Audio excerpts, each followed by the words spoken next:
Chapter 34, The Message in the Rain. Time skip Portland. The engine clicks softly as it cools.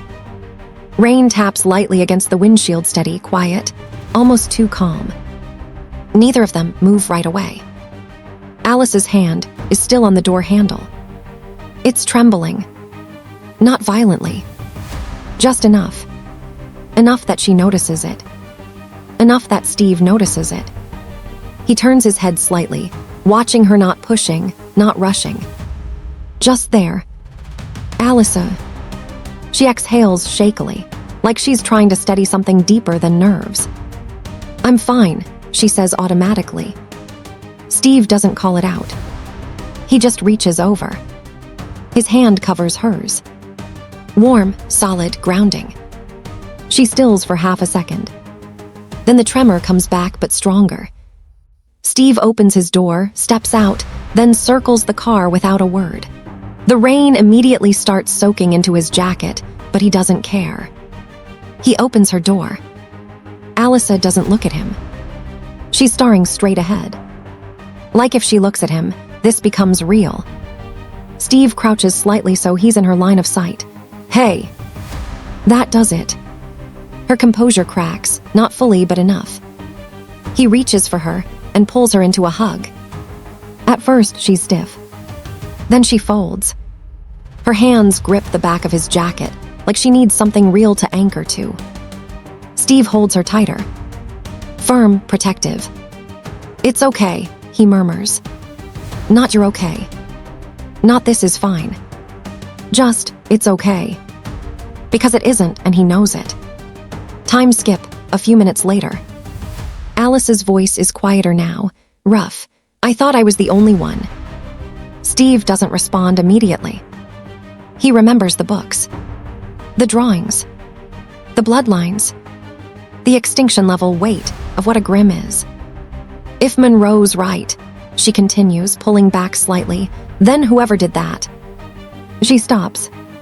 Because she already knows. Her jaw tightens. That wasn't just a kill.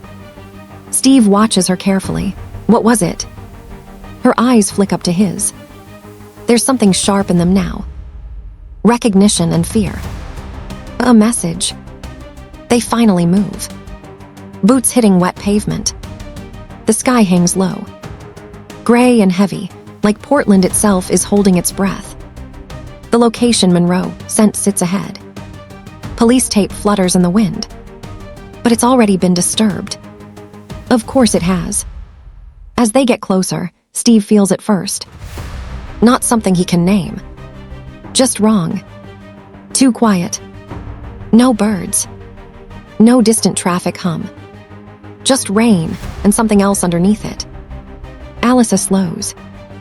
Every instinct in her body is screaming now. Grimm instincts. Ancient, violent, precise. Her breathing shifts. Her posture lowers just slightly. Hunter. Steve notices immediately. His stance adjusts too. Not copying but ready. Always ready. They step into the clearing. And it's bad. Not just dead. Destroyed. Torn apart in a way that isn't clean. Not efficient. Not controlled. This wasn't a hunt. This was rage. Alisa freezes. Her eyes scan everything. The angles. The damage. The force. She whispers, "No." Steve looks at her. "You know what did this?" It's not a question. She nods slowly, but her expression is shifting because something isn't lining up. This wasn't just Grimm work. Then a sound comes from behind them. A boot against gravel. Heavy. Deliberate. Not hiding. Not running. Announcing. Steve turns instantly, placing himself slightly in front of Alisa. Protective. Instinct. Alisa doesn't move. She already knows. She just doesn't want to turn around. The voice comes first. Low. Controlled. And carrying something deeply familiar. "You always did overthink things." Alice's breath catches. Her entire body goes still. Steve glances at her, then back toward the voice. A figure stands just beyond the tree line. Tall, broad-shouldered, silhouette cut against the gray light. Not rushed, not tense, just waiting. Time skipped the reveal. He steps forward, slow, measured, rain catching in his hair, his jacket already soaked. His face comes into view. And it's human. Too human. That's what makes it worse. Because his eyes, they're not. They're sharp, old, carrying the weight of someone who's seen too much and survived all of it. His gaze locks onto Alisa. Not curious. Not surprised. Certain. Took you long enough, he says quietly. Alisa finally turns fully toward him. Her voice barely comes out. Aaron. Not Dad. Not yet. Too much history missing. Too much truth sitting between them. A flicker crosses his expression at the name. Something softer, but gone just as fast. Steve steps forward slightly. Who are you? Aaron's eyes flick to him. Assessing. Sizing him up in half a second. There's a faint smirk. You brought a soldier. Alisa snaps, sharper now. He's not the problem, and he's more than a soldier to me. Aaron looks back at her. And this time, there's something heavier in his voice. Yeah, I figured that out. Alisa swallows hard. Her next words barely steady. You killed it. Aaron tilts his head slightly. Not denying it. Not proud. Just stating fact. It went after my daughter. Silence. The world seems to stop. Alice's brows knit. You're what? Chapter 35, The Life She Chose. Time skip home. Alisa and Steve still stood outside as they look at Aaron. Alisa steps forward first. What the hell do you think you're doing here? You can't just waltz back into my life after I thought you were dead all my life. Aaron looks at Alisa and notices the scars on her. You've been through training. Alisa jaws tightens. Don't. But Aaron's eyes sharpen slightly. You're not just surviving anymore, he continues, voice lower now. You're hunting. The word lands heavy because he knows. Because only a Grimm would say it like that. Steve's posture shifts beside her, as he knows that she's been through a lot with him after everything in DC. Aaron's attention snaps to him instantly. Sharp and focused and evaluating. And you brought company. Steve doesn't flinch. Name's Steve. Aaron steps forward slightly, circling just enough to get a better angle on him. Predatory and measured. Grimm. You move like military, Aaron says, eyes narrowing. But not standard, too controlled, too aware of your surroundings. He steps closer, close enough now that it's intentional. Testing boundaries, and yet you're standing behind her, not in front. Steve meets his gaze evenly. I don't stand in front of people who don't need it. Then Alisa steps forward. That's enough. She looks over to Steve to tell him to go inside.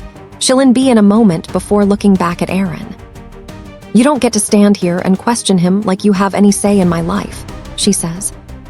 Aaron's expression tightens. If he's involved with you, I have every. No, she cuts him off instantly. You don't. You lost that the second you disappeared, she continues, stepping closer to him. So don't act like you get to walk back in and start evaluating people like you never left.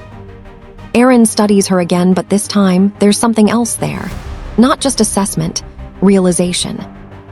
You weren't alone, he says after a moment. You had family.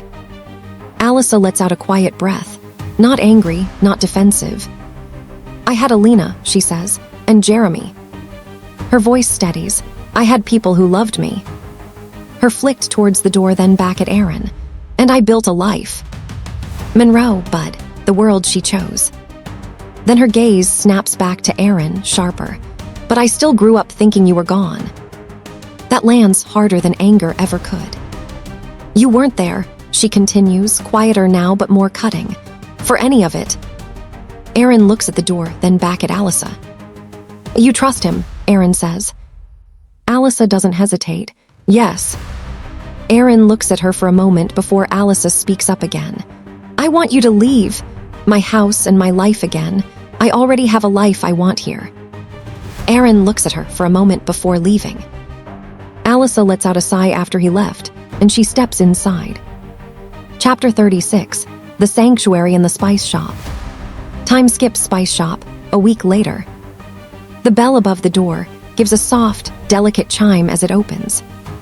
Warm air spills out to meet them, thick with spice and something older, not just cinnamon and clove, but something layered beneath it, earthy, subtle, alive.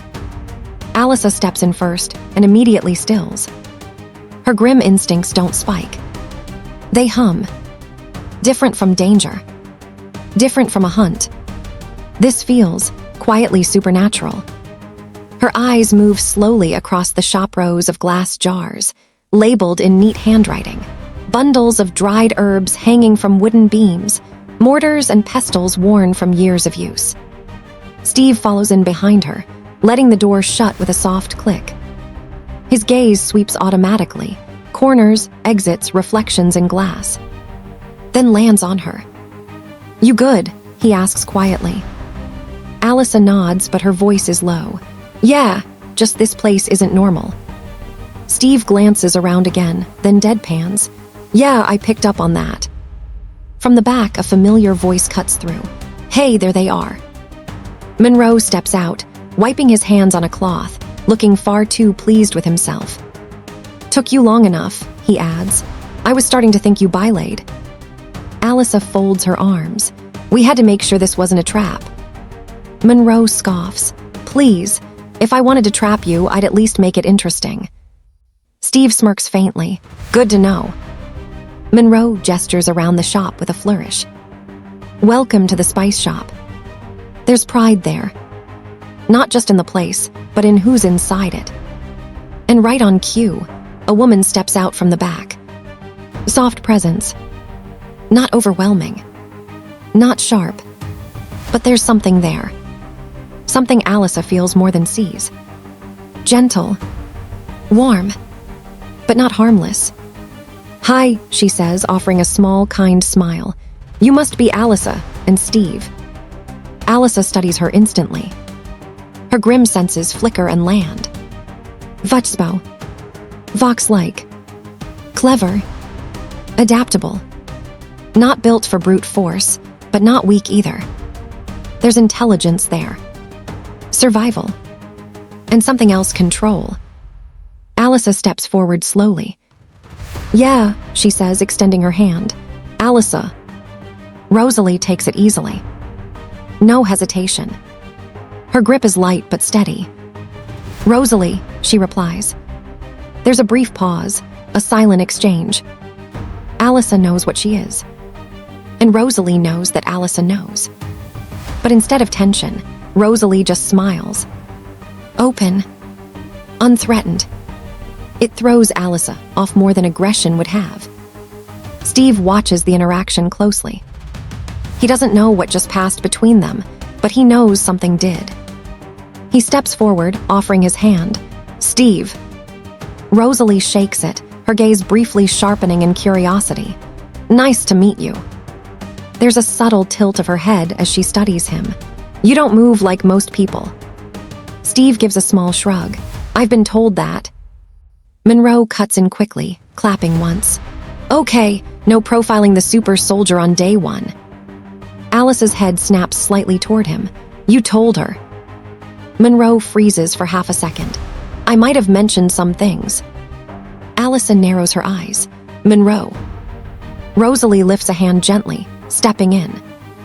It's okay, she says calmly. He didn't tell me anything you wouldn't want shared. There's something in her tone, grounding and trustworthy. Alisa studies her again. Longer this time. Then, slowly, she relaxes. Not fully, but enough. Rosalee gestures lightly around the shop. You're welcome here, you know, she says. Anytime. It's not just politeness. It lands like an offer of sanctuary. Steve picks up on that immediately. His posture shifts less guarded. We appreciate that. Monroe grins, clearly pleased with himself. See, I told you this would go great. Alisa side-eyes him. It's been 5 minutes. Exactly, Monroe shoots back.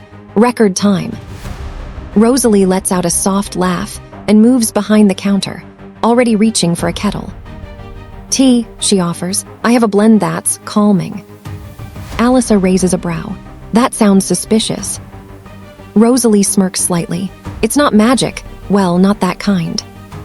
Steve exhales a quiet laugh. I'll take my chances. Monroe points at him. See, smart man.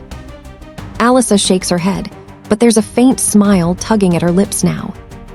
As Rosalee begins preparing the tea, her movements smooth and practiced, Alisa leans slightly towards Steve. Low voice, she's not a threat. Steve glances at Rosalee, then back at Alisa. You trust that? Alisa watches Rosalee for a moment longer. The ease. The control. The lack of aggression. And yeah, she says quietly, I do. Steve nods once. That's enough for him. Behind the counter, Rosalee glances up, catching the shift in energy. She doesn't say anything and just smiles. And for the first time since walking in, the shop doesn't feel like unknown territory. It feels safe.